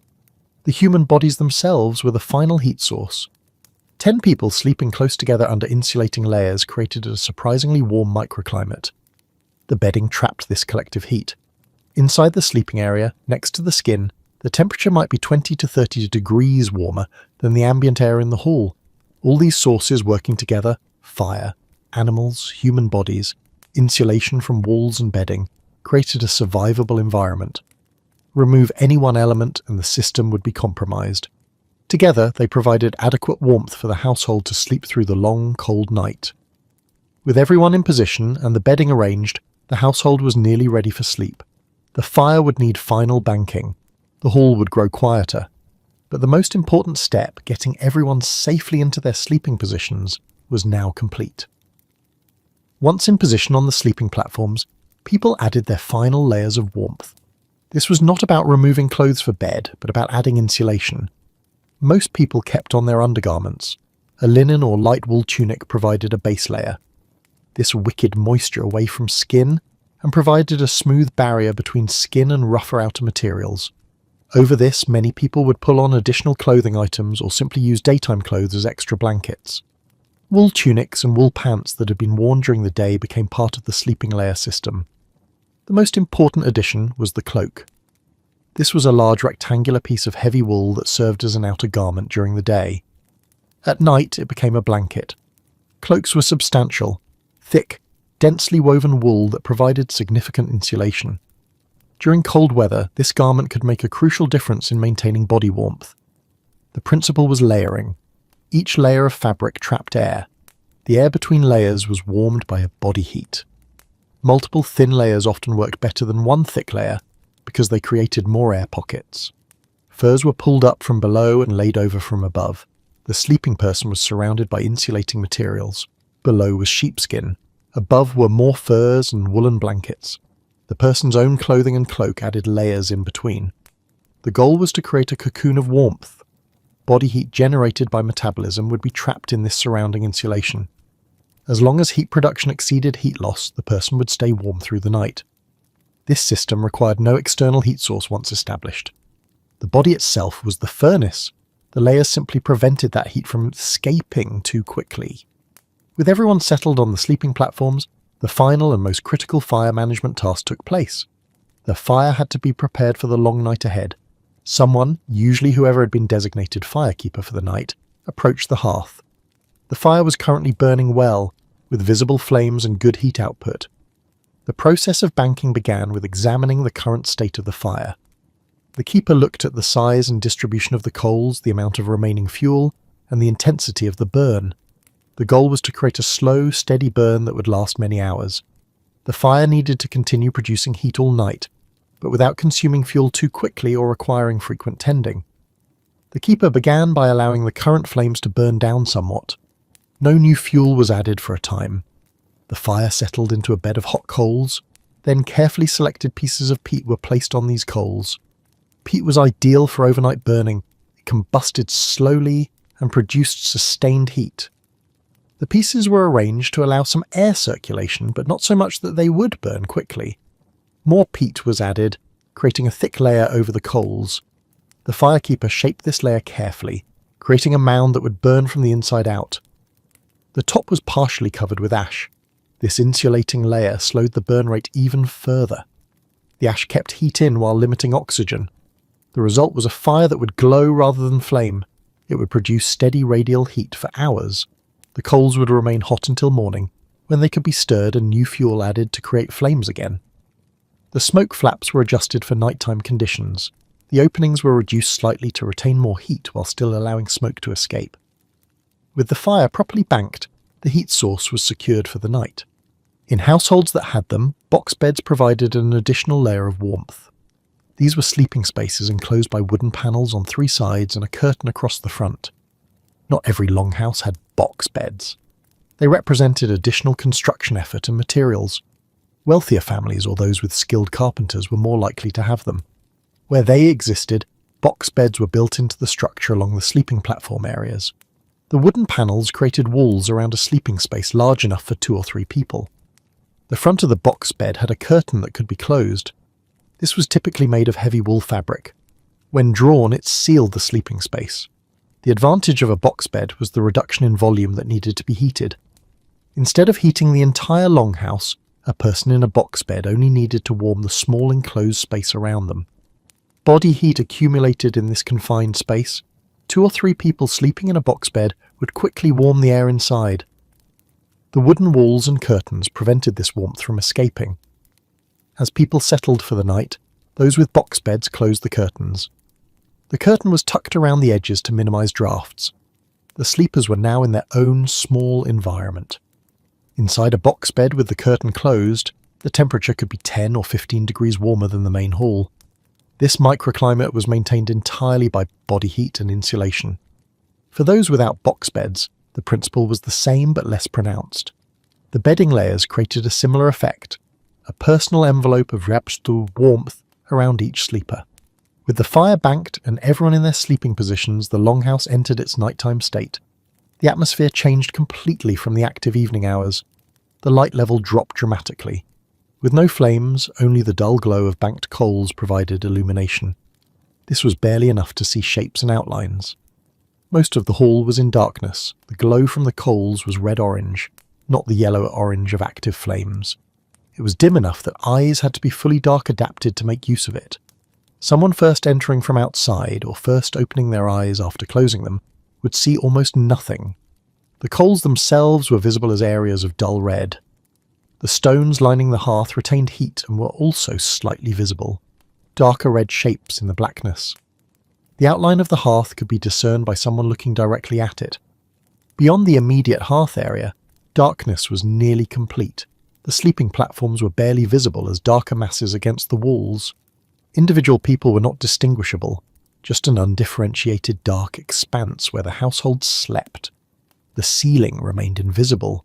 With no light reaching upward, the smoke-filled upper zone was completely black.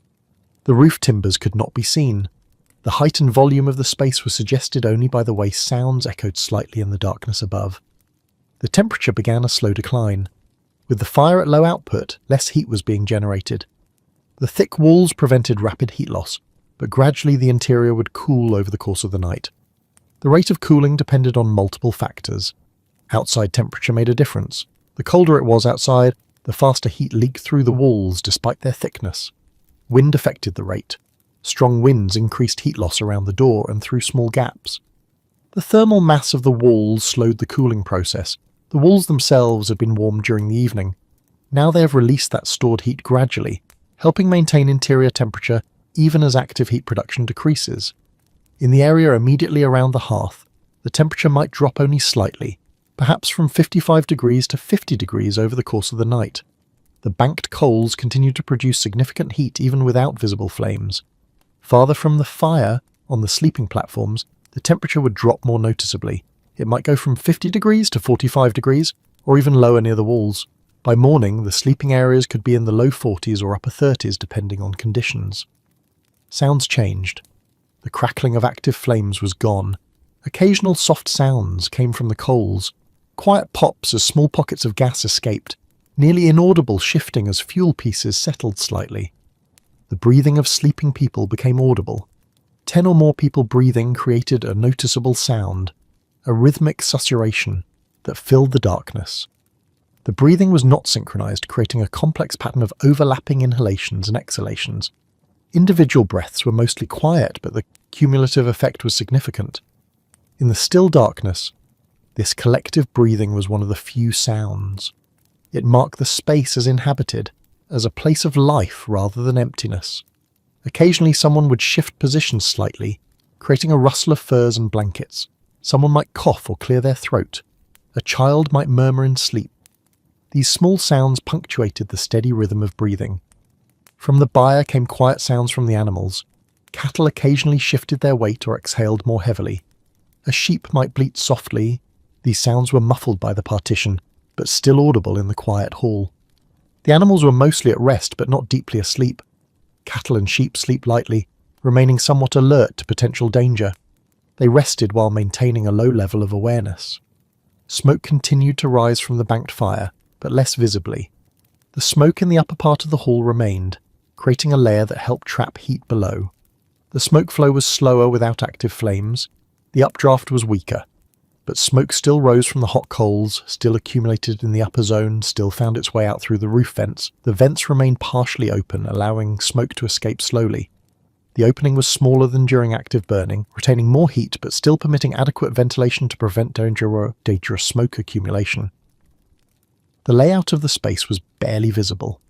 The central hearth was marked by its glow. The sleeping platforms were lines of darker shapes along the walls. Everything else was shadow. Navigation in this darkness required memory. Someone needing to move, perhaps to tend the fire or address some need, would have to remember the layout and move carefully. Stumbling over storage items or into the partition was a real possibility. The cold outside pressed against the walls. The turf construction, several feet thick, prevented this cold from entering quickly. But overnight, some cooling was inevitable. The exterior surface of the walls would be at or near outside temperature, 0 degrees or below. The interior surface was warmer but would gradually cool as heat radiated away from it into the interior space. The walls acted as a buffer, slowing but not preventing heat loss. They bought time, the critical hours of the night when the fire was low and people were sleeping. Without these thick walls, interior temperatures would plummet dangerously within an hour or two. The interior temperature would drop by several degrees during the night. In the immediate area around the banked fire, it might stay around 50 degrees. Farther from the fire, on the sleeping platforms, it might drop to 40 or even upper 30s. These temperatures were not comfortable by modern standards, but they were survivable, especially with the insulation provided by bedding and the shared body heat of people sleeping close together. At 40 degrees, properly insulated sleepers could maintain adequate body temperature. The bedding layers, straw furs, wool blankets, and body heat trapped within, created a microclimate around each sleeper that was significantly warmer than the ambient air. The hall would remain in this state until morning, dark, gradually cooling but protected from the deadly cold outside. The transition to this nighttime state represented a shift from active living to passive survival. During evening hours, the household lived actively, eating, working, socializing. Now they simply existed, sleeping through the dangerous hours, maintaining life at its most basic level. The darkness was complete. The cold was held at bay but pressing inward. The household slept on, trusting in their preparations, their shelter, and their communal warmth to carry them through to morning. On the sleeping platforms, the principle of shared warmth became most important. This was where the system of communal sleeping demonstrated its effectiveness. Each human body generates heat continuously through metabolism. A resting adult produces roughly the heat output of a 75-watt light bulb. A child produces somewhat less, but still significant amounts. When sleeping alone and exposed, this heat radiates away in all directions. The person loses heat to the surrounding air and to any cooler surfaces they contact. In a cold environment, heat loss can exceed heat production, leading to hypothermia. When sleeping in contact with others, the situation changes. Heat radiated from one body warms the adjacent body. Less heat is lost to the environment because there is less exposed surface area per person.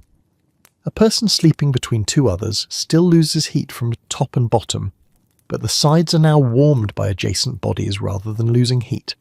The surface area exposed to cold is reduced significantly. This arrangement is particularly effective for children and elders. Children have higher surface area to mass ratios and lose heat faster. Elders may generate less metabolic heat. Both groups benefit significantly from being positioned between warmer adults. A child sleeping between two parents is warmed from both sides. The child's heat loss is minimized. An elder with a slower metabolism gains a similar benefit. Their reduced heat production is supplemented by warmth from younger adults sleeping on either side. The bedding layers above trapped the heat rising from the sleepers. The furs and wool created dead air spaces that prevented rapid heat escape. The more layers, the better the insulation. The result was a sleeping environment where body heat was shared, conserved and maintained. The group stayed warmer than individuals could have managed alone. If the hall air was 40 degrees, the airspace under the bedding might be 60 or even 70 degrees, 20 to 30 degrees warmer. This difference was created entirely by trapped body heat. This physical closeness was not optional. It was a survival necessity. Privacy and personal space were concepts that had to be set aside in favour of thermal efficiency. The communal arrangement was accepted as normal. This was how people slept. Family meant sleeping together, sharing warmth, surviving together. The system worked. Night after night, winter after winter, this arrangement kept people alive. The simple physics of shared body heat, combined with good insulation from bedding, created survivable conditions where individual sleeping would have meant death. Several hours into the night, the longhouse reached its coldest and quietest state. Everyone was asleep. The fire burned at its lowest point, mostly buried coals. The time was perhaps 2 or 3 in the morning. The night was half over or more. The household had been sleeping for several hours. The depth of sleep was greatest during these middle hours. The temperature had dropped to its nightly minimum. Near the centre of the hall, around the banked fire, it might be 45 to 50 degrees. On the sleeping platforms farther from the fire, it could be closer to 40 degrees or even upper 30s. The coldest areas were at the far ends of the hall and in corners away from the fire. These zones might drop to 35 degrees or slightly below, approaching freezing but not quite reaching it. The variation across the space was significant. A 10 or 15 degree difference existed between the warmest and coolest areas. This gradient reflected the distance from the fire and the effectiveness of wall insulation in different locations. Near the door, a known weak point in insulation, temperatures were lowest. Cold air leaking around the edges of the door created a cold zone near the entrance. No one slept in this area for exactly this reason. These temperatures were cold but not immediately dangerous. The bedding system was designed to function in exactly these conditions. The multiple layers of fur and wool maintained adequate insulation, even as the ambient temperature dropped. The sleepers' bodies continued to generate heat. This heat accumulated under the bedding layers, creating a warmer microenvironment. Inside the sleeping areas, next to skin, the temperature was much higher near body temperature, despite the cold air in the hall. A person whose core body temperature dropped below about 95 degrees would begin experiencing hypothermia. The bedding and shared warmth kept sleepers well above this threshold. Core temperatures remained in the normal range of 97 to 99 degrees. Breathing created condensation. Warm, moist breath met cold air and formed tiny droplets. Over the course of the night, this moisture could accumulate on the coldest surfaces, the roof, the upper walls. In extreme cold, frost might form on the interior surfaces. Each exhaled breath contained water vapour.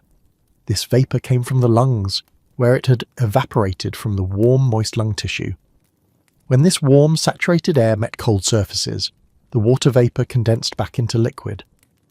On the coldest nights, this condensation could be visible as frost forming on the underside of the roof.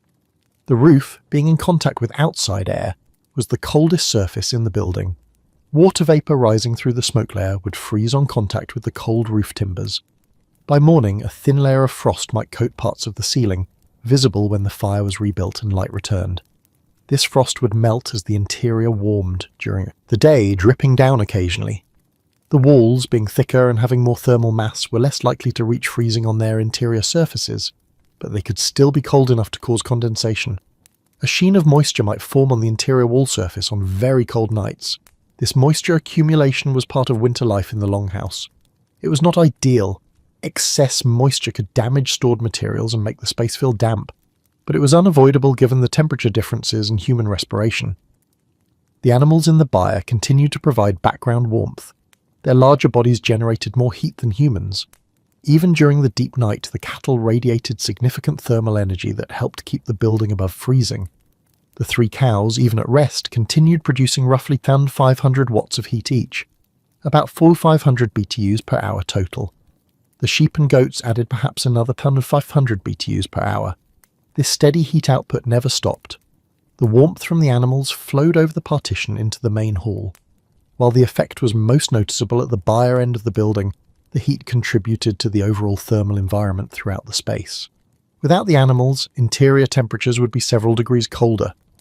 That difference, perhaps 3 to 5 degrees, could be the margin between survivable and dangerous conditions.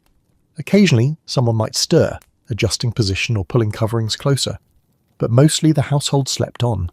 The night was long and sleep was deep. Sleep movements were minimal. Shifting position required negotiating with adjacent sleepers. There was no room to move freely without disturbing others. Most people found a comfortable position and maintained it for extended periods. When someone did need to move, perhaps an arm had fallen asleep or a hip was uncomfortable from pressure against the hard platform, the movement was careful and gradual, a slow shift of weight, a gentle adjustment of position, pulling a fur higher over the shoulder. The person might half wake during this adjustment, conscious enough to move but not fully alert. Within moments, they would settle back into deeper sleep. Very occasionally, someone might wake more fully, perhaps a need to urinate or some discomfort that required addressing. Full waking in the cold darkness was unpleasant. The contrast between the warmth under the furs and the cold air was stark. If someone did need to get up for biological needs or to check the fire, they moved as quickly as possible. The cold motivated speed. They would complete whatever task required attention and return immediately to the warmth of the bedding. Outside, the temperature might be 0, 10 below 0, or even colder. Wind might be blowing, snow might be falling. But inside the thick-walled longhouse, the household was protected. The system was working. The contrast between inside and outside was what made survival possible. Outside was lethal. Extended exposure would kill within hours. Inside was cold but survivable, uncomfortable perhaps, but not immediately dangerous. The walls, the fire, the animals, the bedding, the shared warmth. All these elements together created conditions that allowed human life to continue through the deepest, coldest part of the night. This was the most vulnerable time. The fire was at its lowest. People were unconscious and unable to respond quickly to problems. If something went wrong, if the fire went out, if the temperature dropped too far, if someone became ill, the household was at risk.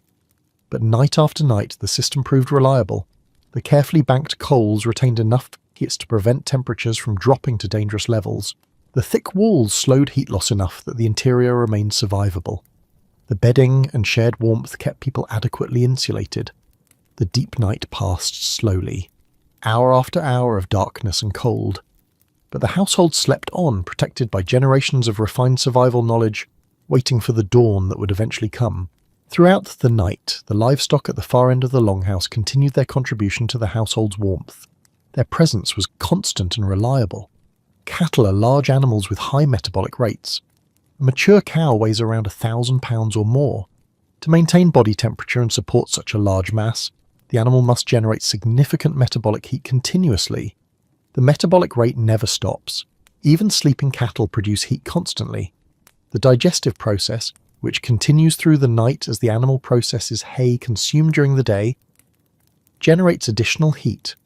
A single cow produces roughly 1,500 to 2,000 watts of thermal energy, equivalent to running a space heater.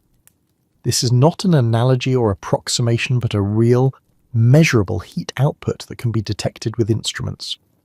With 3 cows in the byre, the heat output was substantial, perhaps 4,500 to 6,000 watts total, or about 15,000 to 20,000 BTUs per hour. This was comparable to, or exceeding the heat output of the banked fire during the deep night hours. The sheep and goats added their contribution. Though individually smaller, together they produced measurable heat.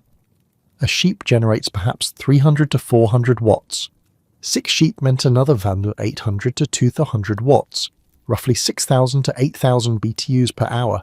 Several goats added more, perhaps another 1,000 to 1,000 watts, or 3,000 to 5,000 BTUs per hour.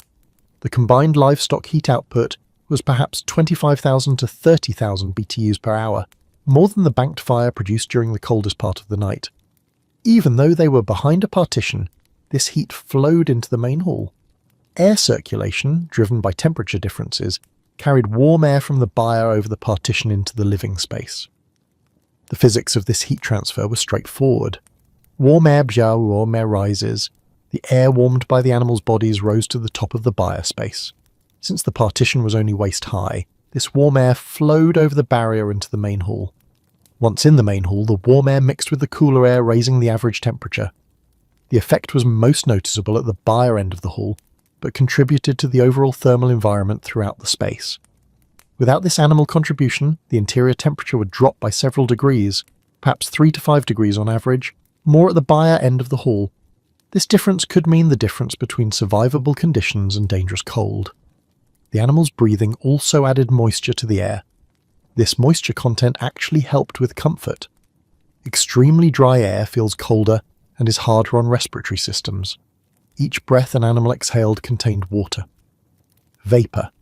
Large animals breathing steadily produce significant moisture output. Over the course of a night, the animals released substantial water vapor into the air. This moisture helped maintain humidity levels in the longhouse. Very dry air, common in cold environments, can cause respiratory discomfort, dry skin, and increased susceptibility to illness. Moderate humidity, such as the animals, was healthier. The moisture also affected how cold the air felt. Dry air at 40 degrees feels colder than slightly humid air at the same temperature. The animals' contribution to humidity made the cold feel slightly less harsh. The animals themselves slept during most of the night. Cattle rest lying down, often chewing cud periodically. This is a normal part of bovine digestion, regurgitating partially digested plant matter, chewing it further and re-swallowing it. The cud chewing process continued through the night. It was nearly automatic. The animal could be in a restful state while still processing food. The digestive activity generated additional heat beyond just basal metabolism. Sheep and goats also sleep, though they remain somewhat alert. Their sleep is lighter than human sleep. They can rouse quickly if disturbed. This alertness is a survival trait, allowing them to respond to potential predators. During the night, the animals shifted position occasionally. A cow might stand, stretch, and lie down again in a slightly different position. Sheep moved from lying to standing and back. These movements were quiet but generated some sound. Their sleep patterns meant they continued generating heat while requiring no active care through the night. The family could sleep without needing to tend the animals. The animals' heat production was automatic and reliable. The partition between human and animal spaces prevented direct physical contact but allowed thermal exchange. The design was intentional, close enough for heat transfer, separate enough to maintain different functional spaces. Direct contact with large animals would be problematic. Cattle can move unpredictably, potentially injuring people. Animal waste would contaminate the human sleeping area. Disease transmission would be more likely. The partition prevented these problems while preserving the thermal benefits. The partition height, waist high, was optimal. Lower, and animals might push through or jump over. Higher and warm airflow would be restricted. The chosen height balanced containment with heat transfer.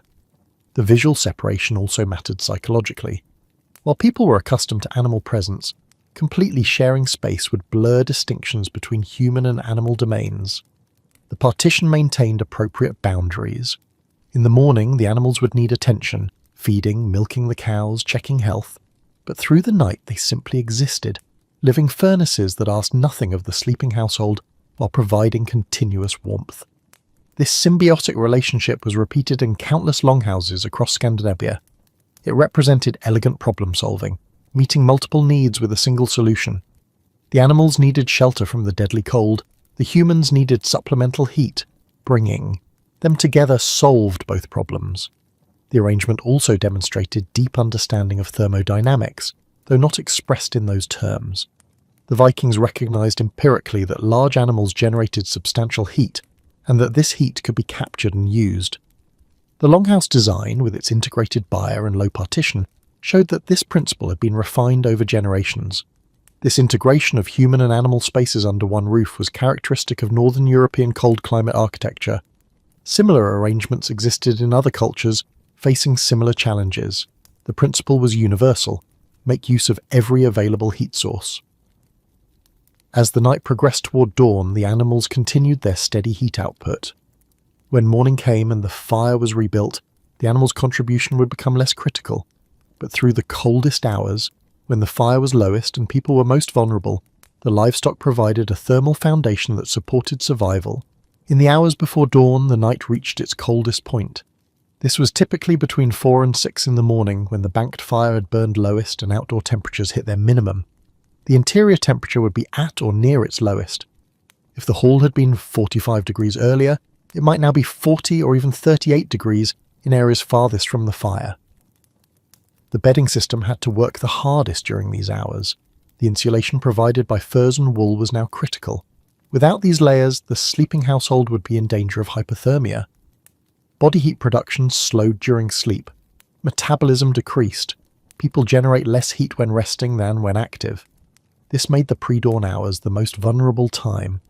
The shared sleeping arrangement became most important now. The mutual body heat of people lying close together helped compensate for decreased individual heat production and falling ambient temperature. The banked fire still contained hot coals. Though covered with ash and mostly hidden, the core temperature of the fire pit remained high. These coals continued to radiate heat, though much less than earlier in the night. If someone woke during these hours, they would feel the cold immediately. Any part of the body outside the bedding coverings would chill quickly. This encouraged staying under the furs and remaining still. Usually, though, people slept through these coldest hours. The body's natural sleep cycle was deep during this period. Waking tended to happen later, as dawn approached and the household needed to return to activity.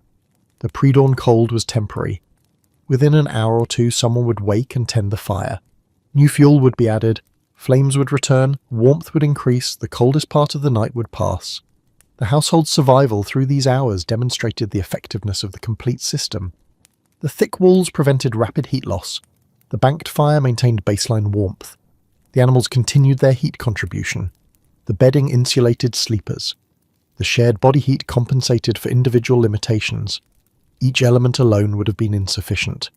Together they created conditions that allowed the household to survive, cold but alive, able to wake and continue when morning arrived. The long night was nearly over. Morning would come, the fire would be rebuilt, another day would begin. The first person to wake had an important task. The fire needed to be rebuilt. Without this, the household would not be able to function. Usually, this responsibility fell to whoever had been designated the night firekeeper. This person would wake naturally, or had trained themselves to wake at the appropriate time. Emerging from the bedding meant facing cold air immediately. The hall temperature was at its lowest. The person moved quickly to the hearth. The banked fire still contained embers. This was critical. If the coals had gone completely cold, rekindling would be difficult and time-consuming. But properly banked coals could survive 12 to 14 hours. The firekeeper used a stick to carefully move aside the ash covering the coals. Beneath the ash layer, the coals glowed dull red. They were still hot, capable of igniting new fuel. Small pieces of kindling were placed on these coals, dry wood, small twigs, bits of bark. The coals heated this material. The kindling began to smoke, then caught fire. The firekeeper blew gently on the growing flames. Air fed the combustion. The flames grew larger. More small pieces of fuel were added. Gradually the fire was rebuilt, from glowing coals to small flames to a growing fire. The process took several minutes, but it was reliable. The banked coals made rekindling straightforward. As the fire grew, it produced both light and heat. The light revealed the dim interior of the longhouse. The heat began to warm the air immediately around the hearth. The firekeeper added larger pieces of fuel, peat and wood. The fire strengthened, its light spread farther, its heat became more intense. Within 15 or 20 minutes, the fire was fully re-established. It burned as it had the night before, though the household was not yet active. This was the transition moment from night to day. With the fire rebuilt, the longhouse began to warm. This was a gradual process, not immediate. The cold air took time to heat. Heat radiated from the hearth in all directions. The air directly around the fire warmed first. Warmer air, being less dense, rose. This created circulation patterns in the hall. The smoke that had settled during the night began moving again. As the fire produced more heat, updrafts formed. Smoke was drawn toward the roof vents more actively. The temperature near the hearth increased noticeably within minutes. Farther from the fire, change was slower. The sleeping platform areas would take longer to warm. The thick walls played a role in this warming process. They had stayed relatively warm through the night, warmer than outside but cooler than they had been in the evening.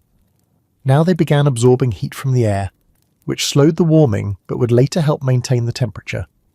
The animals in the byre stirred. Morning meant feeding time would come soon. Their movements and sounds increased as they sensed the household waking. Other people began to emerge from sleep. The growing light from the fire, The sounds of movement and the gradual warming all signalled that night was ending. People remained under their bedding for a while. Emerging into the still cool air was uncomfortable. They waited until the fire had raised the temperature enough to make getting up tolerable. The firekeeper continued adding fuel. The fire grew larger and hotter. Its light now illuminated most of the central hall clearly. The long night was officially over. As the fire burned stronger and the hall warmed, more family members woke and began moving. This was a gradual process, not everyone rising at once. The first to emerge from the bedding were usually the adults who had specific morning tasks. Someone needed to tend the animals, someone needed to prepare the morning meal. Work had to begin. People sat up on the sleeping platform, still wrapped in furs and blankets. They stayed covered while adjusting to being awake. The air was still cold enough that exposed skin felt uncomfortable. Children woke more slowly.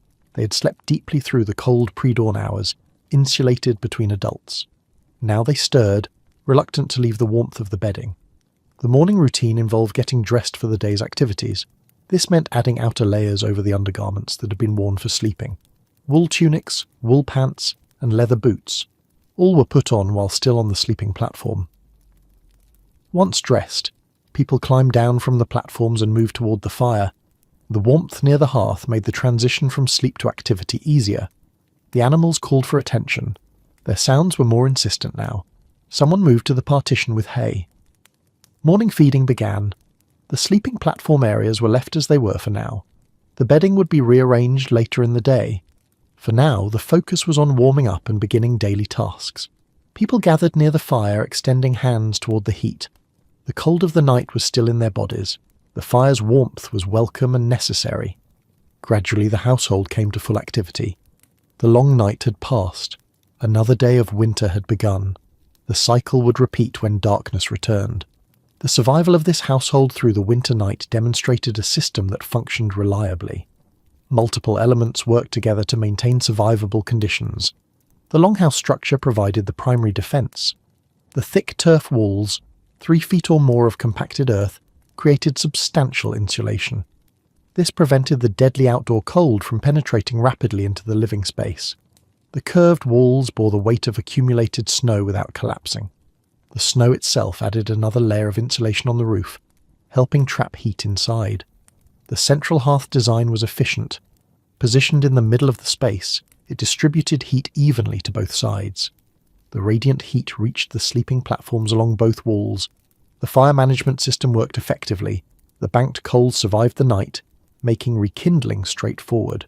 The slow burn of peat provided steady overnight heat without requiring constant attention. The livestock contribution was measurable.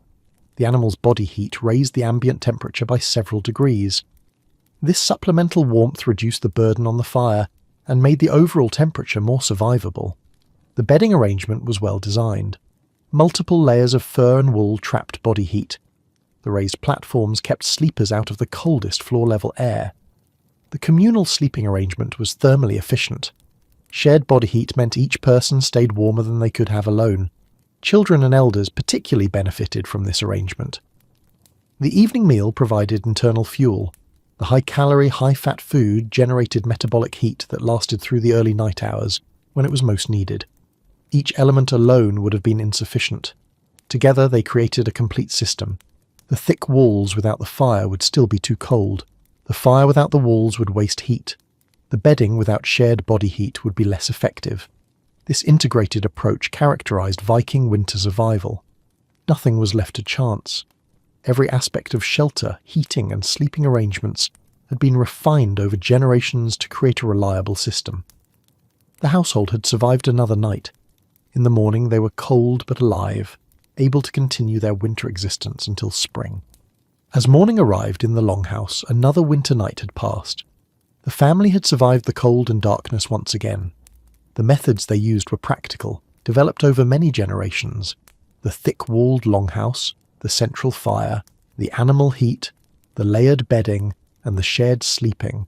All these elements worked together. No single element provided complete protection. The system required all parts to function together. This approach to winter survival was repeated in households across Scandinavia. The specific details varied. Some homes were larger, some had more livestock, Some used more wood than peat, but the principles remained consistent. Insulation, controlled fire, shared warmth, and systematic routines allowed people to endure months of cold and darkness. The knowledge required to maintain these systems was passed down within families. Children learned by watching and participating. They absorbed the patterns of fire tending, bedding arrangement, and resource management. By the time they established their own households, they carried this accumulated wisdom. The archaeological evidence confirms these practices. Excavated longhouse sites show the stone-lined hearths, the thick turf walls, and the raised sleeping platforms. Preserved textile fragments reveal the heavy wool blankets and clothing. The remains tell the same story as the historical accounts. The Norse people did not merely survive winter, they maintained their communities, their culture, and their way of life through conditions that would have been lethal without their systematic approach to shelter and warmth. As you settle towards sleep tonight, in your own warm space, you might notice the echoes of these ancient solutions. The layered blankets that trap your body heat, the enclosed space that holds warmth, the simple fact that shelter and insulation allow humans to rest comfortably even when the world outside is cold. The fire in the Viking longhouse has long since gone out, but the knowledge of how they kept that fire burning, how they arranged their homes and their lives to survive the northern winter, remains. It speaks to human adaptability, to practical intelligence applied over generations, and to the power of systematic solutions to fundamental challenges. The long winter night passes, morning comes, the cycle continues. This was the rhythm of life in the north, repeated year after year, household after household, for centuries of Scandinavian winter.